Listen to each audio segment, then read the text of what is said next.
Hey guys, my name's Ryan and I am the King of Booty Fab. And today I am on location at BackDoor Fab. This is my buddy's shop. Nice and warm in here. Um, he's got some jobs he wants me to be a part of, so I figured I'd take you guys along for the ride. Today we're going to show you how to make a basic tool for rolling, manipulating sheet metal to widen the tubs on this Ford pickup bed. The owner's got some big horsepower, big tire dreams. We're gonna try and help him out. I'm gonna bring you guys along for the entire ride. But first, if you haven't yet, do me a favor, subscribe to the channel, like the video, share it, drop me a comment, do the whole YouTube thing, and I hope you guys enjoy. Let's get at it. So this is what we're starting with. Bed's in phenomenally good shape. It's got beautiful patina, everything's solid. But it's only got so much room. Now, he's done some measuring, and he's got 4 inches from here to the frame. So we're going to cut these free, shove these in 4 inches. We're going to need a filler strip that goes all the way along here. This is what we're starting with. First thing we got to do is make a tool to make this happen. So let's show you how that's done.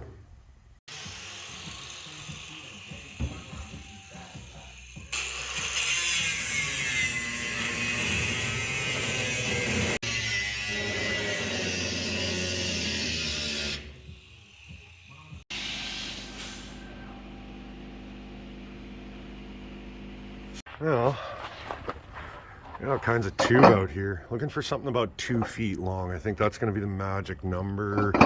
This is all kind of shorter. Let's see.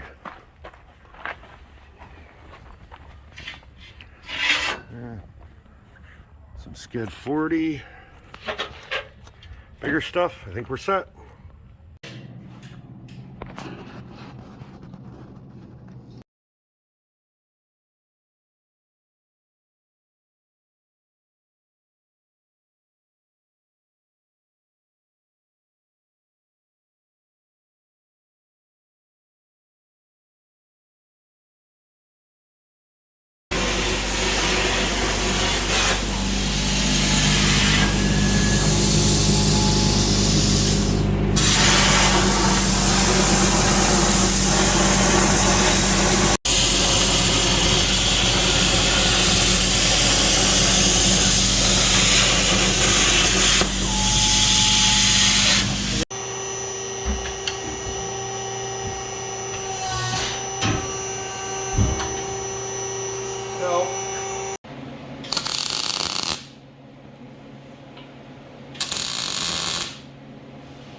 The video is pretty self-explanatory, but I'll break it down anyways. These are the brackets that you saw me draw up. Now, the slot that I had programmed in there lets us throw it in a vise and bend it over.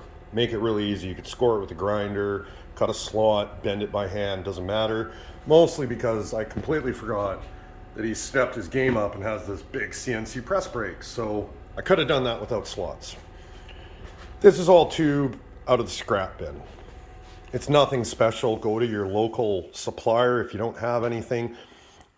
Made this 25 inches long. That lets us throw 24 inches of material in here without ever getting into the welds or the corners. We don't need to worry about it. Now, these don't need to be bent CNC plates. They don't have to look fancy like this. This could literally be a piece of angle iron. You don't need to use this size tube. This just gets close to the radiuses that we wanted on it. If you had a piece of angle iron 1 foot long for either side, you could make this 8 inches wide if you want, if all you're ever doing is little strips. There is no rules here. It can be thrown together out of literal scrap. My biggest concern was making sure I cleaned all the top coat, get all the mill scale off, so this is nice and smooth. That'll affect your finished product. But here it is. This here, clamp it down to the bench. It could be bolted, it could be screwed. You could have 6 tubes here. But 1/4 inch gap lets us throw any sheet metal through here we wanted. And realistically, if you had an 1/8 inch bracket you want to roll in, you could heat it up with a torch. If you can't bend it over here by hand, throw it in there, heat it up with a torch, and it would be good to go. It's a tool that I've made a few times in my life. Almost a poor man's slip roller, kind of. I don't know what to call it. But for making these wheel well arches here, now that big tube is pretty close to the radius we need here, or the smaller tube is, the big tube's closer up here. This will end up doing probably with a piece of flat bar clamped to the table. There's different ways we can do this, but forming these, having a radius to go against, if you're doing the same repeatable piece all the time and you get your radiuses close, this is indispensable. It's so much faster than having some form of mechanical break. And if we need a bigger radius, we can still use this and just sneak up on it. Do a little bend, slide it through, little bend, slide it through. It doesn't have to be exact. As long as it's close, it still works. So we got this clamp down, and cut a couple of strips on the CNC just because it's handy. Now we've got a true edge to work off of. And all we're going to do is go over there, mark down where our bends are, slip it through here, bend it by hand. And this speeds up shaping those a whole lot. We still end up manipulating it a little bit as we weld it in, but super handy. So check this out.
So this thing here works on the same theory as that. I just didn't make one. I made these before out of 2 pieces of angle iron spaced a 1/4 inch out. All I've got is a couple of tabs sitting on the bench, a piece of plate across the top, flush this all up so that my marks line up, clamp it all down, and you can see I got that, and I'm gonna do this one-handed. Just the tiniest bit of tweaking to do, but that's there. And then out at this radius, out at the top of the screen there, then we're going to use that for the slip roll. And start at the middle, work our way out, and that way it all just lines up. I keep doing the same thing all over again here.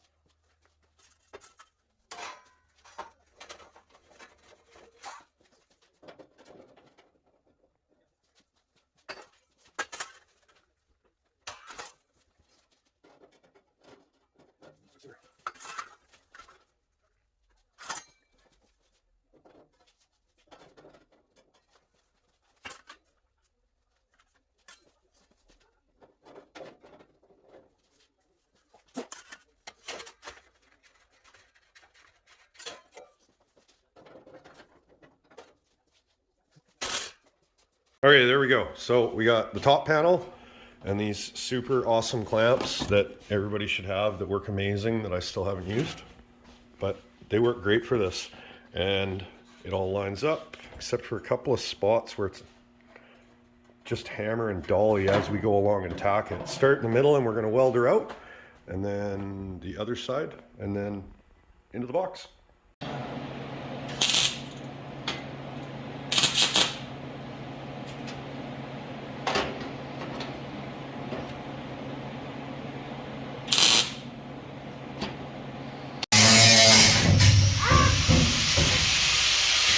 Okay, so Dustin got these welded out all the way, a tack at a time, using a backer. It's in the video there somewhere. But ground them down, and obviously there's a couple of problems because we're using 18 gauge. It deforms a little easily. We welded it maybe slightly faster than we could have, but we can fix it. So you can see this seam here. There's a bit of a crown here. And you can definitely see this bow here. And I left all my body hammers at home, so we have a ball peen hammer and my perfect and it only takes a couple of minutes. See, this one was bowed the same way, so was that. This one was all peaked here, and it's flat, straight, close enough that bed liner's gonna cover it up. So I clean this one up, planish out the welds a little bit. I gotta bring that crown down, crush this down a little bit. This will straighten all this out. It'll only take a couple of minutes. And Dustin has already got these big gaping holes in the floor. The tubs only came to this rib before, so we pushed it, well, yeah, about that rib. We pushed it out 4 inches. So he's got those all cut out. I'm gonna finish this and then we can drop them in, scribe a line on these so we get a real nice joint and weld this up.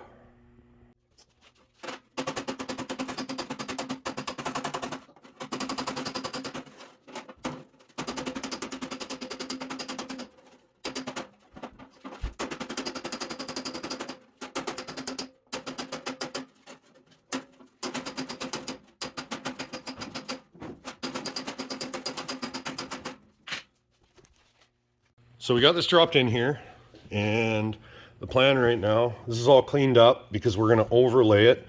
We know it's a hair wide, we're gonna have to trim this. Oh, up here, follow my finger. We're gonna have to trim this, so we'll get this sitting on top of here, mark that with a Sharpie, and then we can grind the silver off back to the Sharpie mark. But right now, these wheel wells were kind of, there's a big dent here, bit of a rise here. So we're gonna pull it back out, dolly this up into place, which should force this down. Then we can get it overlaid, Sharpie our mark. And yeah, it looks like it should sit just about perfect once we get it there. It's, yeah, there we go. Just like so, that much wider.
There we go, all tacked in. Gap is almost perfect except for one little spot here, which I'll hammer this out to match once we get all this welded in. I don't want to break any of the tacks and mess up this fit, so we'll deal with that and rinse and repeat on the other side. Back out in the shop bright and early. These are all tacked up. We pushed everything into place, got it all fitting nice. Just gotta weld it, blend out the welds, and do a little hammer and dolly work. When we went to sleep, there was no snow. We woke up this morning. It was almost 8 inches. Yeah. Whoever ordered this can just take it back. I could show you guys all the time lapse of the welding, but really, who hasn't seen everybody tack something 1,000 times? So that's all welded up, welded all the way along the bottom, all up the other side. We are basically 100% done welding now, and just gonna take the time now, grind down these welds, and then we're gonna do a little more hammer and dolly work, grab some roll lock wheels for the 90, and clean this up the last little bit. So I'll show you once it's all ground down, once I've hit it with a flapper and knocked down the majority of it, and maybe a little dolly work, and we're almost there. Okay, so I want to show you guys something. In a perfect world, butt welding everything like this, when I hit this with a flapper, I just got a flapper on a grinder here. This is what we want to see. We want to see the grinder mark going straight across here. Now, we've got a few spots where you can see the grinder coming like this, and obviously it's taking down the weld here, it's touching the parent metal there, and here you can see where it's not touching. That's a low spot. So before we grind any more of this away, we want to raise this up. We'll get a hammer on the backside, dolly on the top, we'll flatten this out a little bit. This shows us a high spot. Alternatively, we come over to this weld here. You can see it's knocking down the weld, it's hitting the parent material, and it's hitting the parent material. Now, I could go at this and I could grind this, I could put the grinder in crooked, I could grind this weld down, but it doesn't stop the fact that this is dropped.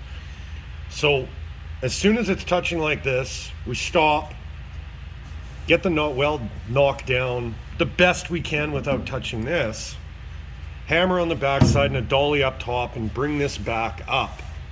Because you can grind this all flat, but you end up taking so much of this metal away that it gets ridiculously thin. It's never going to hold up. We're losing all the structure in it. And you can see, like along here, I'm good, low spot, low spot. We know we need to dolly this out. Now for this, it might not make a huge difference, because honestly, grinder marks help show things quite a bit that paint hides, but it's not going to take us very long to get in here with a hammer and dolly. It'll take 2 of us because they're in the truck, but it's not going to take us very long. And I mean, I showed you guys earlier, I'm literally using a ball peen hammer and a chunk of 3/4 inch plate for $1. So we're just going to go at it with a hammer and dolly, because of course you can see this is kind of like a golf ball here. This has been pulled out at some point, that's been pushed out. We've got dents everywhere. We want to make it as good and as original looking as possible, but we grind that down, hit it with a dolly, finish it with a roll lock, and it's good to go. Well, got these buffed down, hammered out, pretty much the best we can. It's crazy what a random orbital and some 80 grit will do for a finished product.